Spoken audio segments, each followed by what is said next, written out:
Started with just market trend. How does the market move? Creating highs, higher lows, higher highs. That's an uptrend. Creating lows, lower highs, lower lows. That's a downtrend. And if you start not breaking up highs, not breaking down lower, you can consider that a range. Talked earlier just in regards, just quickly look at the chart. What does it look like? Start from here to there, based upon that line, uptrend. And when you look at it, it looks like an uptrend. So how can you get a little bit more granular on, okay, we have an uptrend, but according to the books, according to all the learning things out there in regards to trading, it usually looks pretty. The high that was created is usually retested by the next one, and it channels up each and every time. But the markets don't look like that all the time. And we can see that just by looking at this. So how do we make this work for us? We're in here, we start this uptrend. How do we maintain that it's still in an uptrend? One way is just look at the highs, the breaks of the highs, and the lows that are created, and see how that can tell you something. So after prices broke out of here on this downtrend, it's like, okay, this might be an uptrend. Well, what do you have? You start with the initial low, move all the way up to the next high, and then you want to come back and you want to go as low as possible before that high is broken that was created. So now we have the start of an uptrend. We have a low, a high, a higher low, and now we've created a higher high. Now we can use this to help, finalize, visualize what this uptrend actually looks like. So as we come out, we can start channeling up and just start drawing out these highs, these lows, the breaks, and everything like that. So price pulls back. We know that this is a higher low only after the new high is created. So new high is created. It all depends on this is where if you get stuck on particular rules in regards to, okay, once a high is created and price pulls back, then the next high that's created is my next low point. If you get too granular with things like that, you'll find yourself never knowing. So for instance, let's say that this is a high, this pulls back, price breaks that high. Okay, well, now price breaks back this. Well, actually, price goes up first. So price comes here and then comes up. So we're still in an uptrend, but then price breaks this low right here. That usually signifies a downtrend. So if we're doing that, then we should be ready for this next downtrend. Price breaks the low, we're waiting for a pullback, and then this should start going down. But it doesn't. It doesn't. So how do we handle this? How do we manage this? Sometimes you got to visually look at what's going on. So you have price pull down. This is the low. Price is pulling up. Does it actually pull back? Now, for me, I usually like either a retracement back into the previous level or at least a 50% of the move. Come back about halfway before deciding to take off. I like that. And it usually works out best for me. This is where you got to get into the market and see what works out best for you. So for me, I would continue waiting. This little pullback here wouldn't mean anything much for me. Not given the rest of how much these moves have been. I would look at how the market has been moving, trending up, and then look at the actual move itself. So when you look at this move here,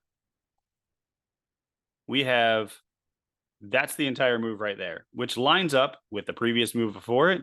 And now I'm looking for roughly something about near it. And we sort of get that. We get that up here before the pullback. That works out better for me.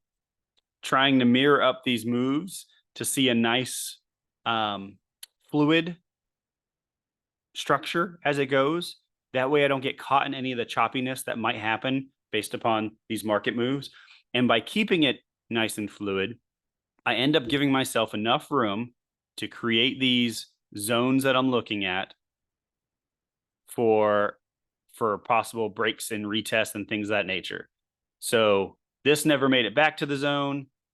once price broke up here, it did actually come back to the zone. And this is where we start getting this image here that we like to see. Is what we learned. Like, this is how the market moves. But as you can tell, the market doesn't always move that way. Sometimes these moves never make it back to the previous, broken high. Sometimes they do. Sometimes they come back more than once. And so by getting into the market, looking at how price actually moves, you can start seeing what it is you need to do in order to get into trades that make sense, not just blindly following some set of guidelines or rules, but instead letting the market dictate what makes sense. So that's one way to make this happen, is just get in here and figure out how things work. You can get very structured if you want. If you want to get overly structured, here's where you're going to start running into issues. And you know what? I won't even say issues. It just might work out better for you than it does for me. Let's say we started down here with this entire move here. This moved up. I mean, you can even come here. Okay, cool. Now we have a break. Price never came back. Here's that. Okay, cool. So by all technicality, price shouldn't break that. It doesn't, so it pulls back. Okay, well, technically none of this is actually important because all of this is the particular, the low that's here. And it can respect all the way down to here before we might have to reconsider that it's in an uptrend. So all this is pretty much just noise. From this moment on to all of this is pretty much noise until we actually break up higher. This is where you got to start throwing in your own logic and rules. At what point is it a break? Would you have considered this one particular candle a break and then started looking for the retest? If that's the case, you might have gotten into a trade and it would have worked out. The point being is not looking at these trades going, oh yeah, that would work out. How often does it work out? And this is where journaling and tracking your trades will actually tell you that. Then you know whether or not this is beneficial for you or not. And so just because it happened to work out now doesn't mean that you should be taking these all the time. That's something you have to actually go test. So you continue going with this. Okay, cool. Well, now we have, if we're going to go with it, we have a breakup. Does that count? No. Does this next one count? Sure, but it keeps going. So come back, and then we have another break. We're back into this zone here. Okay, perfect. If you happen to get into a trade, depending on your level, it looks like maybe depending on how small of a time frame you went or what your actual, you might have gotten into a trade there. I don't think you would have, but that's fine. Maybe you did.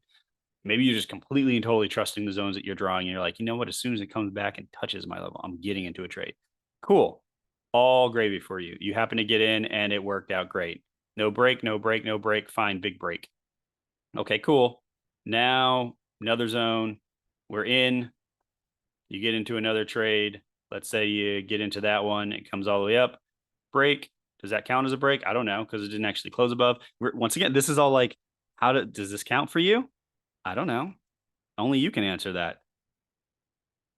You just got to be honest with yourself. If it counts for you now, because you see that maybe it might have won, if it counts for you or it doesn't count for you now because you see that it might have lost, well, you aren't being honest with yourself because you can't just nitpick the trades you want. It's not, backtesting can give you that false sense of you know what you're doing because there's no broker to hold you accountable to say, yeah, that's not really a trade that you would have been in. So that doesn't count. Maybe the next one does. Cool. Break up there, comes back down, retest the same level. Cool. Maybe you got into a trade there. Maybe that would have mattered. I don't know. Would you still be in? Does this break count? That closed below this level, at least the level that I drew. Maybe you have a thicker level. Maybe this still counts for you. Cool. Maybe you got into a trade again. All right. I mean, everything's looking great. This break, does that count? Is this your level here? Somewhere here where price is at? Cool. Does it come back in? Break and retest. You get back in. Break, come back. Okay, let's do another break and retest here. This area here. Price didn't come all the way that way. So, I mean, and now we're back here again and price is going up. So maybe you'd be in this trade based upon this break and retest. You can get very, very granular like that. You might have to start if you stick with it, you might have to make sure that you are staying consistent with how you're marking up your breaks and your retests and things of that nature.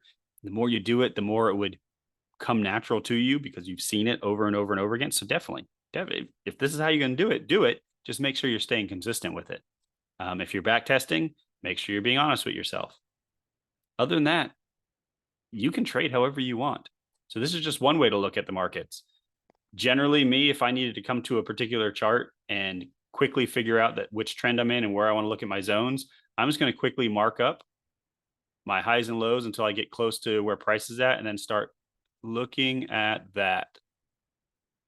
And it's like, okay, there we go. So my last zone, which I would have missed, is there.